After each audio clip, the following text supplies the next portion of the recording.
Symposium Jazz Ensemble, Jakob Rushbull, Son Mora. Let's give them a big hand.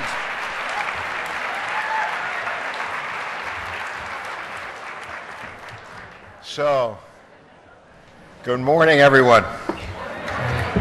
My name is Rich Simon, editor of the Psychotherapy Networker.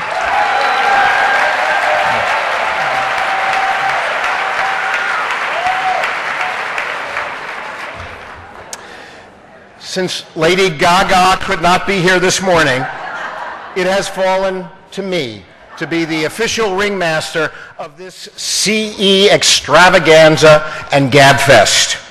So welcome to the mighty Psychotherapy Network Symposium. And there's a sprinkling of applause there, so if that doesn't sound like the conference that you signed up for, don't worry.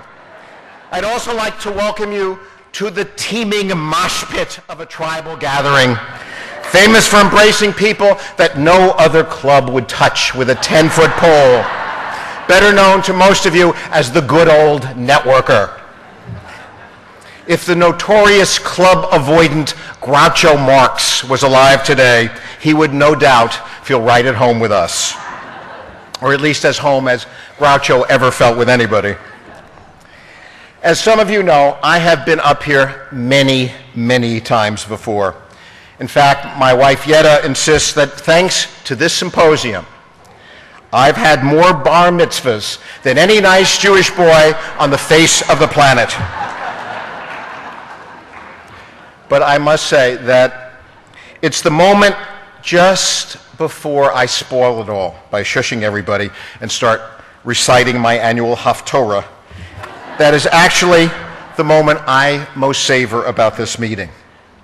It's listening to the music of all that chattering and jabbering, the more or less sustained roar as 3,000 people talk to, between, and over each other all at once.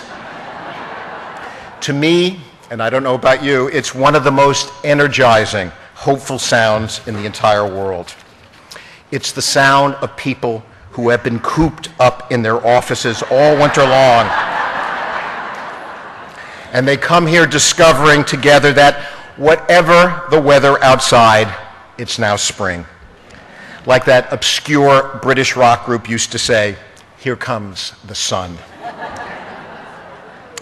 Now, I think we all know that all too often, what we call continuing education in our field has all the excitement and intellectual challenge of a trip to the DMV. But at its best, this symposium offers entry into another parallel universe, a kind of CE Oz, or maybe the way Oz might look if it had been designed by Art Deco architects, then updated with big screen TVs, mini bars, room service, and with that fancy ripple-folded hotel toilet paper in the marble bathrooms. So here we are together, in the lap of the kind of luxury that most overworked, underpaid therapists can only dream about. We have left our monastic little cells where we toil in obscurity, comforting the afflicted, offering wise counsel to the confused, turning the enraged away from their wrath, living entirely saint-like lives, mostly unrecognized and unappreciated.